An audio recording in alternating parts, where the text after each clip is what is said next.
This is the Joe Mullins Show, showcasing the vibrant spirit of Florida and America's innovative creators. This is the place for captivating conversations, inspiring guests, and industry professionals celebrating the best place in the world to live, shop, work, and play. And now, your host, County Commissioner, entrepreneur, and freedom advocate, Joe Mullins. Hello, Florida. This is Joe Mullins of the Live, Work, Shop, Play Show, and we are live today at Duval Republican Club meeting in Jacksonville, Florida. It's very exciting to see some of the greatest patriots here fighting to keep our country the best place to live, work, shop, and play. You're about to hear why Florida, especially Duval County, is leading the nation, saving our country for our kids and for our future that this country deserves to stay and remain the greatest country. Let's get started. Today with me, I have two very special guests. I've got Charles Barr, who is the chairman of the Republican Club of Duval. Duval, yeah. Yep, I got it right.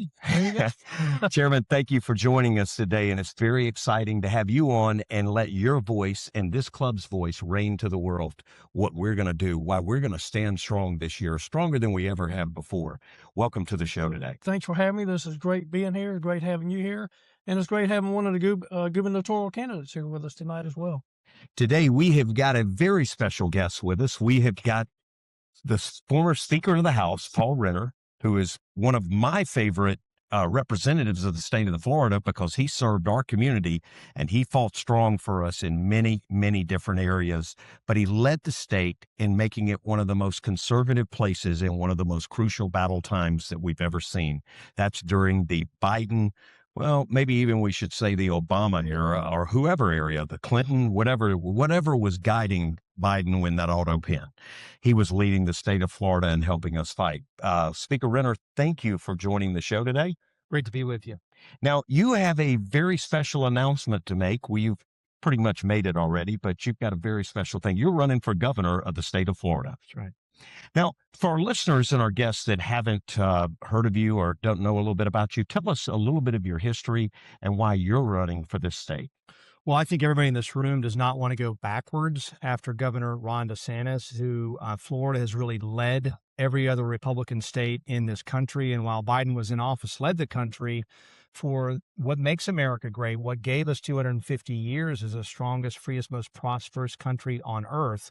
And we talked about the prospect of having a Governor Andrew Gillum in 2018, and it sends chills down your skin to think about it. But another moment happened not even more recently, and I don't know about you, but I'm an early to bed, early to rise guy. You will never find me up past midnight, but I was up at 3 a.m. in the morning, hugging my wife, high-fiving my friends, first Tuesday in November 2024, when Donald Trump was elected president. Because imagine for a moment if Kamala Harris were president for even 4 years, much less 8 years, we wouldn't have a country. And I say all that to say that leadership matters. We didn't know COVID was coming when Ron DeSantis was elected. We don't know what the challenges are for the next 8 years, but I promise you they're going to be significant. And the reason I hope to earn your support is because we need somebody who's ready to lead on day one. I've had a lifetime of leadership under pressure, beginning when I was 23 years old. That guy over on the phone by the wall, that's what a 23-year-old looks like right there. See? That guy right there. That's what 23 looks when I was his age. In the Northern Gulf on the deck of the USS McInerney, navigating through mine-infested waters, leading a small boat team, OD personnel to destroy those mines so they would not kill Americans. And then 20 years later, in the second of two wars in Afghanistan, leading a team of men and women to stop foreign fighters from coming in to kill Americans. And then in between, I active duty and reserve, went to University of Florida, became a lawyer, and my first job was as a prosecutor in Broward County. And for those that don't know Broward County, it ain't Duval. And so you're fighting the defendant, the defense attorney, the judges, and oftentimes the juries. And so you're used to having a criminal, maybe a habitual or violent habitual offender behind you, a victim beside you, and a jury in front of you that you have to convince by a unanimous vote beyond a reasonable doubt to stop that person from ever creating another victim and put them away. That's leadership under pressure, and had leadership roles there as well. And then as Speaker of the House, for those that don't know, I call it like the head football coach. You're leading the legislative chamber, both the budget and also the policy. And what Governor DeSantis called in the last couple of weeks, he said that my time as Speaker were the most conservative, consequential 2 years of any legislature, anywhere, anytime, which is a pretty nice compliment, because as a veteran, thank you. And this is why, and if I could have a show of hands of our veterans, I know we have a lot in the room, or a spouse of a veteran, to thank you guys for your service. Thank you. Thanks, y'all. What every veteran in this room knows is that we love our country. We put service above self, which is not what most politicians do these days, but we also focus on the mission. And because of focusing on the mission, that's why we've got so much done in those 2 years. And so if you want somebody to solve the complicated problems that people say can't be solved, you go to somebody who's already done it before. So we have the background and the receipts to prove that we can lead on day one. Now, Speaker Renner, we have faced some major challenges, and on the show, just reoccurringly over and over, 3 topics come to mind. The top one is freedom. And lately, I think we saw one of the major events that this country has, that we all stop our country for and watch. We saw a division like we've never seen before. The Super Bowl halftime show. And many people sat out there and said, guys, this is about freedom. It's about love. I watched that Super Bowl halftime show. And at the end of it, all I saw was someone totally distorting what freedom really is. They want the freedom to call sin acceptable. That is what I saw. I did not see something American and patriotic. I didn't see something. They said, oh, we want to represent the world. We want to represent all people in the country. Well, let me ask you this. Have you guys ever heard them say they want a Christian act for halftime? Are they forgetting about that? That's what this country is built on. But they never talk about having a religious act, or an act representing different religions of the country, of the world. But forget about the world. Let's talk about America. So many people tune to a halftime show with with Turning Point. Amazing show, amazing event. So with freedom being such a big question, where do you stand on freedom, and how do you define freedom? Because it seems like today we're using the word freedom to make sin acceptable. Yeah, and the left has totally distorted that concept. And in fact, if you look across every issue, they are really looking to destroy every possible norm, whether it's constitutional norms, whether it's what is a woman. They can't even accept that there are male and female. On issue after issue, they're literally calling good guys, bad guys, good guys. And the hour is late, and this is why this race is so important, because Florida has led. You have to have a governor who continues to lead here in Florida. We don't know what happens in 2028. If we have a bad election cycle and elect a Democrat like Gavin Newsom, God help us, we better have Florida as a bulwark of freedom. As Speaker of the House, again, in those 2 conservative, consequential years, we led in building the free state of Florida. And I can tell you as governor, we are not going backwards. We will continue to lean into educational freedom. We were just voted #1 in educational freedom in the country. Health freedom. We're not going to force your kids to, we're going to let you make decisions about your kids' medical and mental health. This idea, when I was Speaker, we ended transgender surgeries on minors. This idea that your schools, thank you, that we had a school at Tallahassee that said, oh, you're having some gender dysphoria. This girl, she doesn't know what's going on. And they changed her name. They gave her a set of clothes. Never tell the parents. It's crazy. That's in here in the state of Florida. And so trust me, the left is not going away. And while we have President Trump in the White House, we have Governor DeSantis, these super majorities, they are not going away. You better have somebody who's ready to bring the fight. And so I'm ready to bring the fight when it comes to the issues of freedom, and we'll do that. And so, in that regard, some of the challenges I see, let me just talk about that for a minute. We didn't see COVID coming, but we can see some challenges coming. Charlie Kirk, before he died, talked about the red-green threat, the threat of Sharia law, and the extremism you see in Europe, where there are no-go zones. And some of those countries, I think, are frankly lost. As governor, that they will never, ever get a toehold here, and we will do everything possible to keep them out. And the same is true, listen, when it comes to China, they're an adversary, they're an enemy, they have been for many, many years. I do not want to see Chinese students in our universities. They're coming because they're spies. They're not coming without the permission of the Communist Chinese Party, Chinese Communist Party. Same thing, you see this lab that just was closed down. There was a lab growing malaria, HIV. It was like the Wuhan lab here in the United States by Chinese nationals. And so we are a free country. We want to remain a free country, but that means we have to remain vigilant because people like that with a completely wide open border, it wasn't just Mexicans coming across the border, it was Chinese, it was people that mean to do our nation harm, terrorists. And so we have to defend freedom at every turn. And when I'm governor, I'll do that. Probably want to go a step further and make a point. Charlie Kirk didn't die, in my opinion. Charlie Kirk was murdered. Sure he was. For saying what we believe in, for talking about God. So that's why this is so crucial and important. Now, just recently, we've seen some elections occur, even with the endorsement of President Trump. We saw the governor of New York turn to a Democrat. I think a Democrat. I really don't even know what you call him. We've invited him on the show many times, though, by the way. Love to have him come in and explain why New York is better than Florida and why all the people are coming here from New York.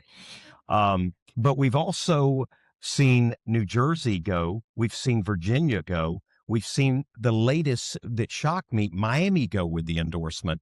How important is it to have a Republican governor, a conservative Republican governor, with cities getting Democratic mayors like this? Well, it's really important. And what I'll point to that separates me from some of the other candidates and is similar to this governor is what I love about Governor DeSantis is the same thing I love about President Trump is that they take the fight to the other side. They don't wait to see what hits their desk in the Oval Office or in Tallahassee. And I'll give you two examples. School board races. I know we have some school board members in here. In 2022 and in 2024, I was, I think, the only one to join the governor in terms of the funding and really kind of pushing to support out of a political committee money I raised and I don't have to spend for governor in both 2022 and then really kind of by myself in 2024 to make sure we have common sense conservatives making decisions about our children's education. And Anthony, you were one of those. We had a great night. Brett, thank you. We had a great night in Jacksonville, flipping our school board into one of the more conservative school boards in any major city for sure. I think the best school board in any major city in probably the country. And so going after them, that's not part of the Speaker of the House's job description. We're there to do the budget and pass laws and all that. Not the governor's job description. And then amendments 3 and 4, the pot and abortion amendments. We have out of state, not just out of state billionaires, but out of the country, foreign billionaires. A Swiss billionaire spent $14 million to put his personal agenda in our state constitution.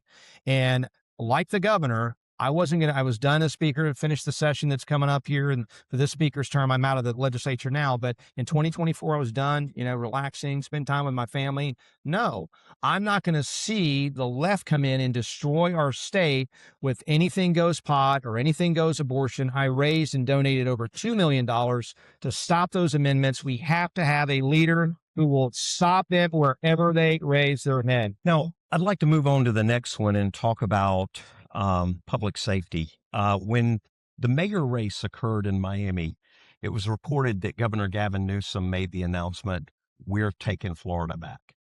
Florida's coming back to us. We look at California, we look at their attack on law enforcement, we look at their public safety. We have events out there all the time. The other career I do is sports and entertainment. You can't go out there without having to step over someone on a curve or watch what feel bad for women. You're not watching where potholes anymore, or you're watching where feces is to make sure you don't step in it. Marijuana's floating around freely. People are smoking. They're doing drugs. They're legalizing drugs, saying we need to be kind and love and compassionate. Just like the Super Bowl said, this is about love. It's about loving sin, not condemning sin. You got to love the person.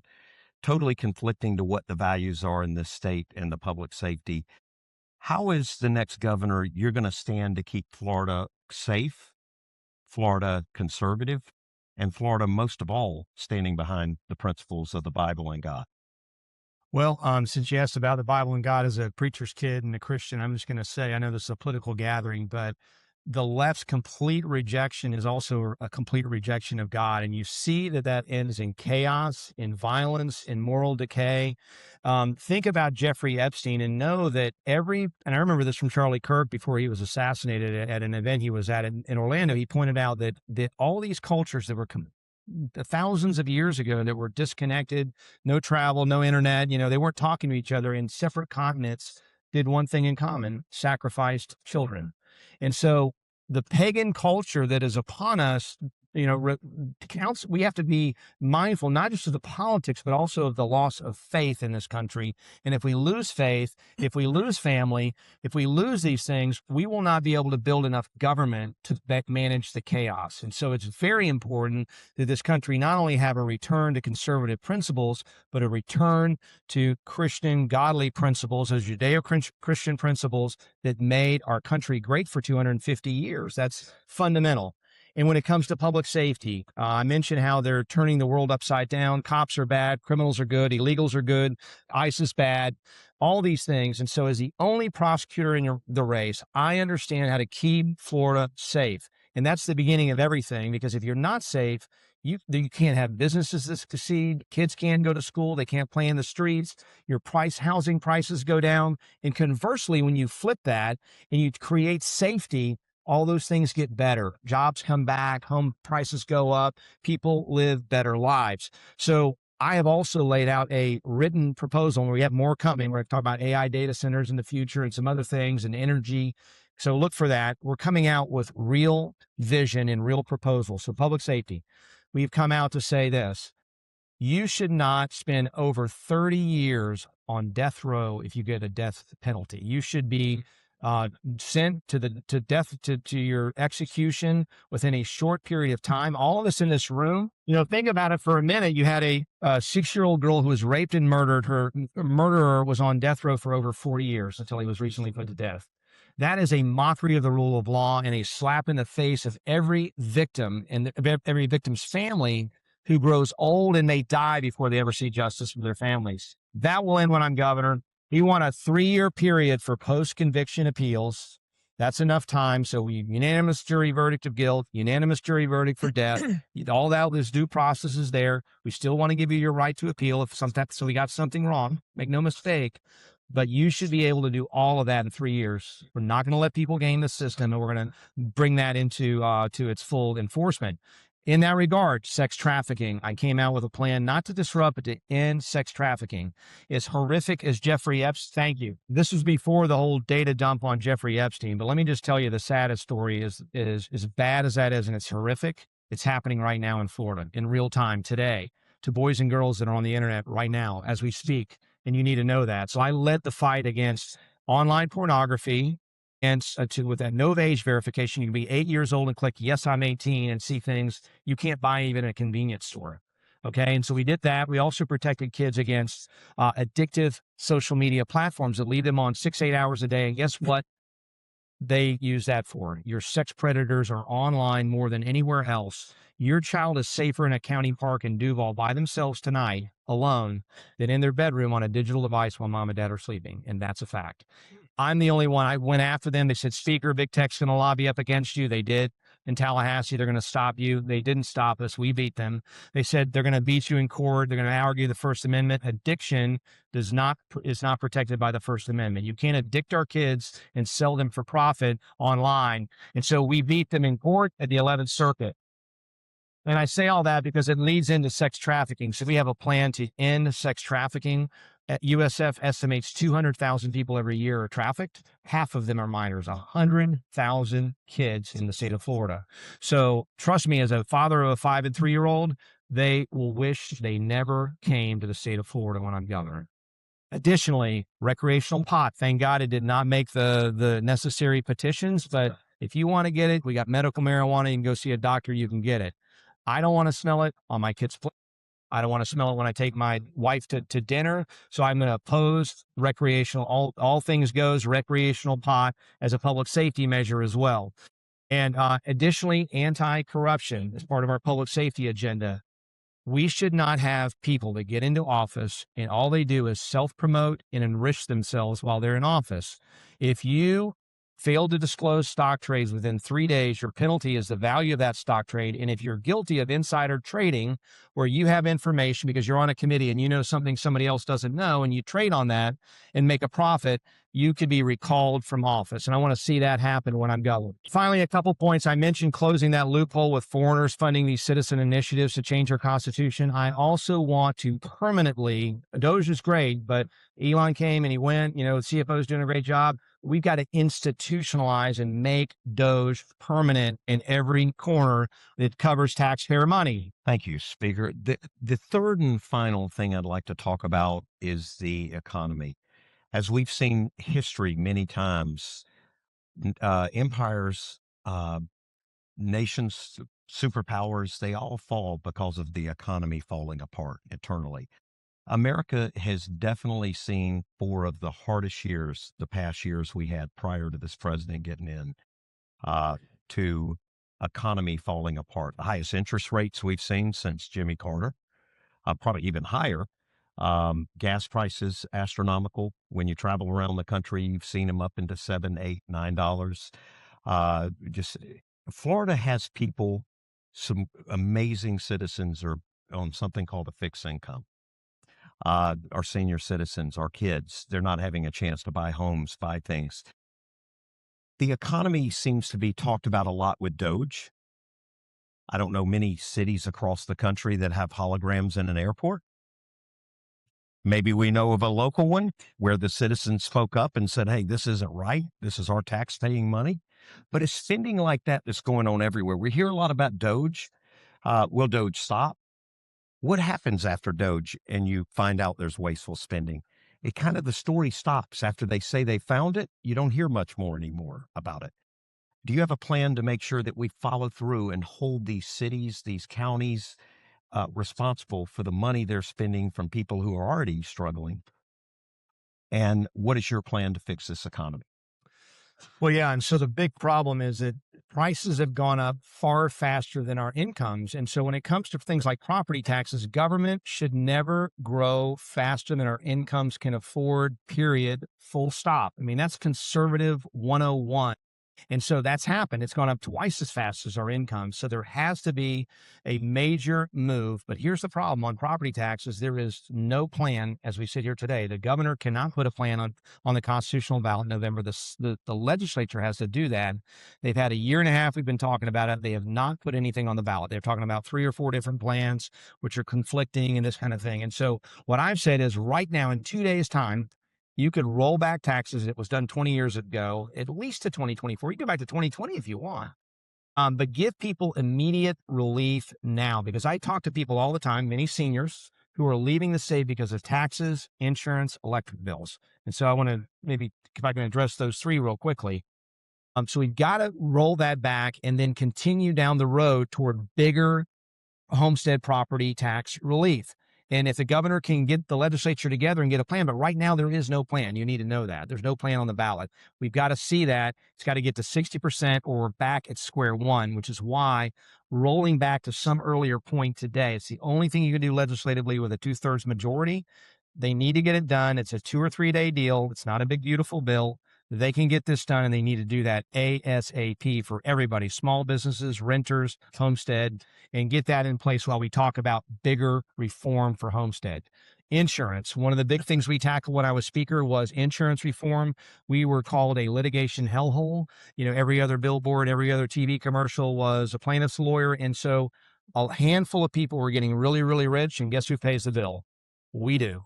And so we saw double-digit increases, people getting their policies dropped.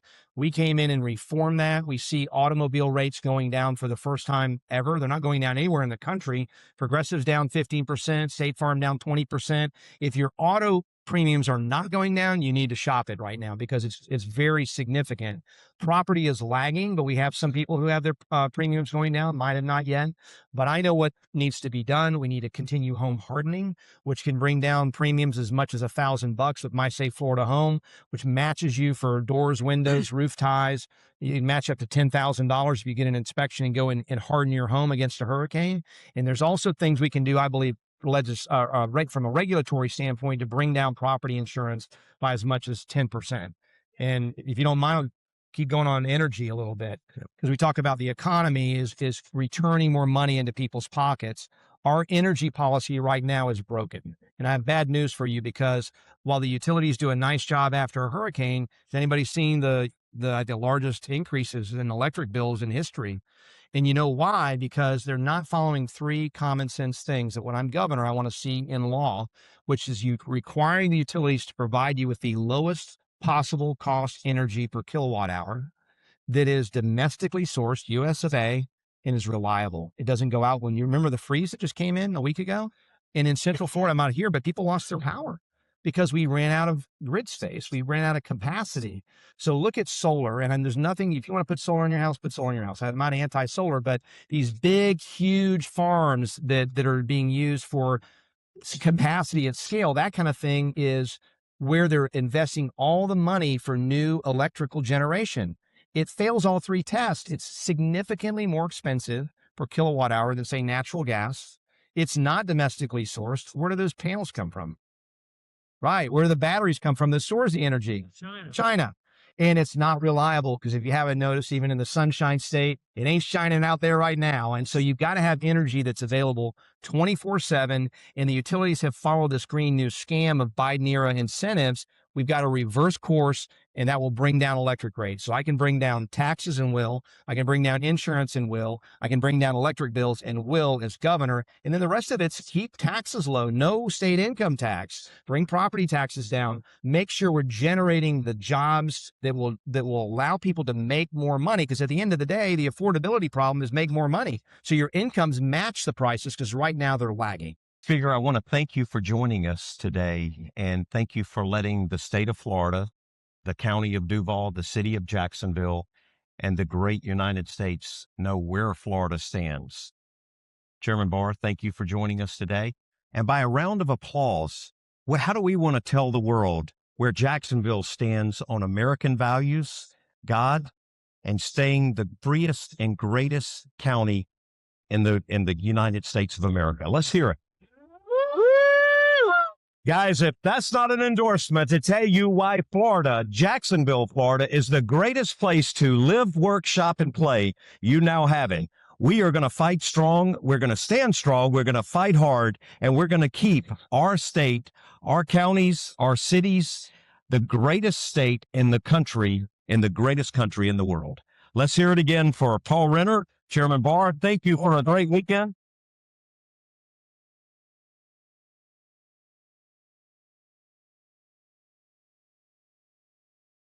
I think you may have touched base a little bit on here, but how do you feel about keeping an eye on China to make sure that they don't take over America? Because they're buying land all around the world, around the country. We need to watch out for that. Yeah, they're buying land. When I was speaker, we stopped.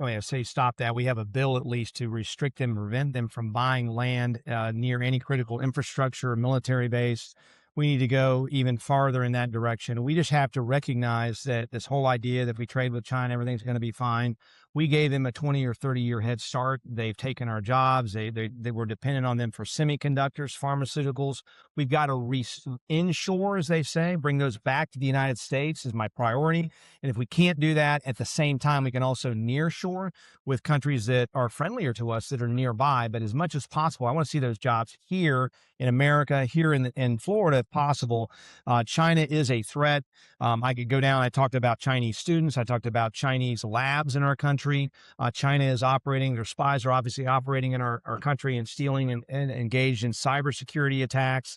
All of these things are true, and they are looking to dominate the world.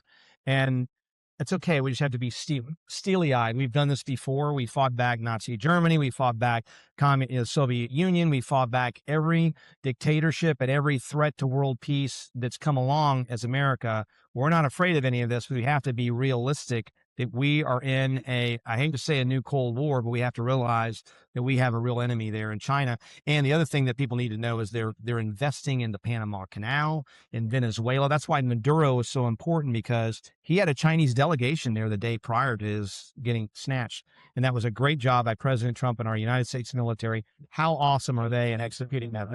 The advancement of electronics, computers, all that stuff has happened so fast, and AI has come into the scene. What are your feelings on AI? How do you protect the country? How do you protect us against anything bad? How do you feel about it? So there's two things that concern me significantly about AI. Now, is it going to have benefits? Yes, it's going to have benefits. But first of all, I talked about protecting our children. So it's an extension of what I did on social media platforms. Just think of AI as taking that up about an order of magnitude. And so if kids are in school, I want a parental opt-in for them to go into schools and use AI. They should not have an AI chat buddy that becomes their replacement boyfriend or girlfriend or mom or dad, and that's teaching them things that are contrary to what you're teaching them at home. That is happening already. So we have to protect our children. Number two, when it comes to AI data centers, and I hear talk about national security, look, we're going to have AI data centers around America, but I'm running a Florida first campaign. And what I care about is making sure those AI data centers, which are huge consumers of electricity, they use a lot of electricity, they use a lot of water, is not being charged to you and me. Everybody in this room, everywhere this has been happening, where these data centers are coming in, their electric rates are going up because they can't keep up. And I just mentioned that our power went out in Central Florida. We don't have the reliable grid and the capacity today to absorb these data centers. And so my answer to those data centers is you got to bring your own electricity and you got to bring your own water, because we're not going to let you damage our aquifer either. And if you can do that, we can have that conversation. But we also have to protect children and protect against things like deep fakes when you're in a campaign and all of a sudden a week out, here I am, looks like me, talks like me, and I'm talking about, loving Planned Parenthood and wanting to kill puppies, and that's going to happen in politics. And so there's a great potential for enormous manipulation through AI because it looks so real and it will do things that are good, but we have to make sure we don't blindly go in like we did with social media and think everything's going to be okay. Let's just, and so I believe in the 10th Amendment. I do not support the preemption efforts by the federal government over AI. I think that's important. I applaud the governor's AI Bill of Rights. I support it. I think it needs to go even farther, and we'll be talking about that in a press conference coming soon. But the 10th Amendment's going to get a CrossFit workout every day when I'm governor, especially if there's a Democrat president, because we're going to assert our 10th Amendment rights when it comes to an overreaching federal government. Speaker, one of the things, too, that I think need to be brought up that you had mentioned before is the facial recognition. How many of you guys in here have done facial recognition to be able to verify a payment or verify your ID with the government or something?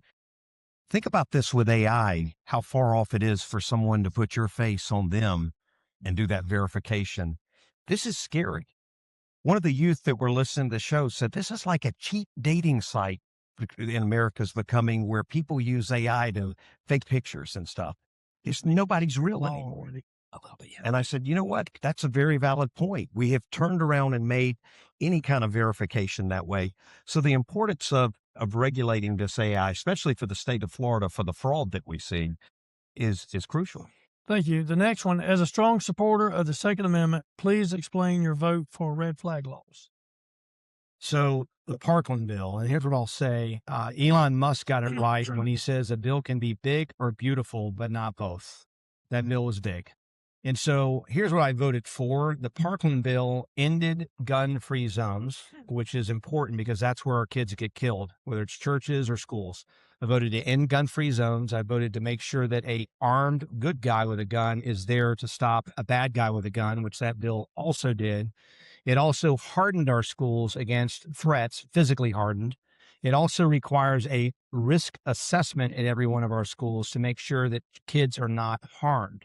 Now, in that bill were things that I didn't put in the bill, but I don't like, because I believe that the Second Amendment is an individual right, and you have to do something to lose that right. Commit a crime, do something that causes you to lose that. And so when I was speaker, one of the things that I objected to in that bill was raising you have a 18 to 21 requirement for handguns that I believe is federal law.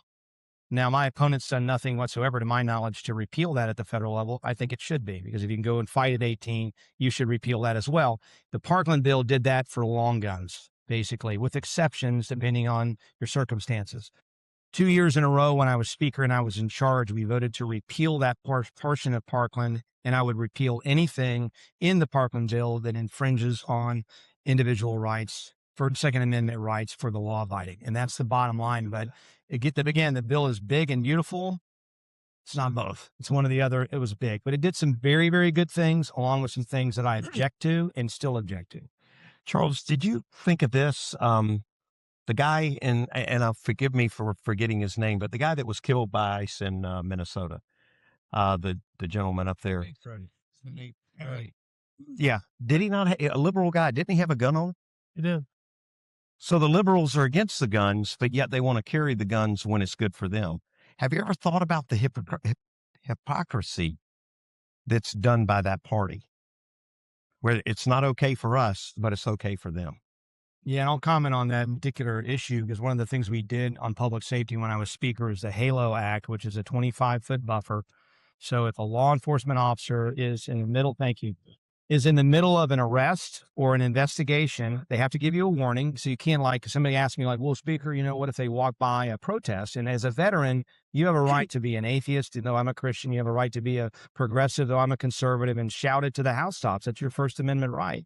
So you can't infringe it by walking into that 25-foot bubble without a warning. The cops have to warn you and say, please step back. But this thing, you get your phone in their face and all this, and you're, kicking them, harassing them. In Florida, you can be arrested on the spot. And whether that means you get prosecuted or not, the bottom line is it de-escalates. It keeps the officer safe. It keeps the other individual safe, the idiot that's trying to harass the police officer. And that, I think that would have saved lives up in Minnesota, but they have an anything goes. The cops weren't there. I don't think any local police officers were there. And I'm asked questions about, do we need National Guard here in Florida? No, because we let cops do their job and go after bad guys. Due to the time, this is going to be the last question, but let me preface this. We look around the country and we see people bringing their ideals in. They're not assimilating. There's no saying when you're in Rome, do as Romans do, right? But when folks are coming in and they're bringing their own beliefs and not following, we see it in Minnesota, we see it out in Texas. Here in Jacksonville, there's a few small spots. But what will you do to protect Florida from Sharia law? Yep. So if you'll remember, those that have a gray hair like me, thank you, is I spent, if you heard my bio, most of my life in the two wars were over in the Middle East. And remember the line was, we have to fight them abroad so we don't have to fight them here at home. You remember that? And then we welcomed them here at home. And that was a huge, huge mistake. And so now it becomes much, much more difficult, but we have to stop that immigration process, I believe. It's like adoption. You bring in people that you want in the family. And if you're someone, no matter, we're all immigrants, and obviously, as they say, we all came here from some place other than Native Americans. And yet there's an assimilation, whether we agree on politics, we don't reject people's First Amendment rights or their other rights. And so you have in Sharia law what is really a totalitarian system and every aspect of society that is dressed up in religious garb. And so it's different than someone practicing a different faith than mine. It is an assimilate or die, convert or die. And it is fundamentally antithetical to every principle that America's founded on. And so as governor, this is where we'll exercise the 10th Amendment and throw cases up to the Supreme Court.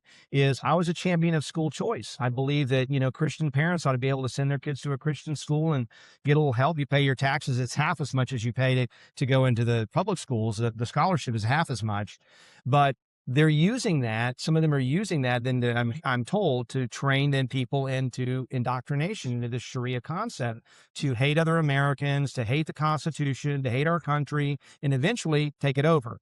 So I want to see that challenged in the courts, because I do believe Sharia law is not a true religion. It is a bolt-on that is totalitarian and focused. Well, Mr. Speaker, I want to say thank you so much for being here tonight. I want to say good luck to your race. I told you earlier, I've reached out to quite a few candidates, and not all of them want to come, or not all of them have come. You did, and I certainly appreciate it. I know you have to get out of here tonight. But when we end this in a minute, just stay in your seats. We got to do our business. I hear the candidates speak. I hear the club speak. But again, have a safe trip.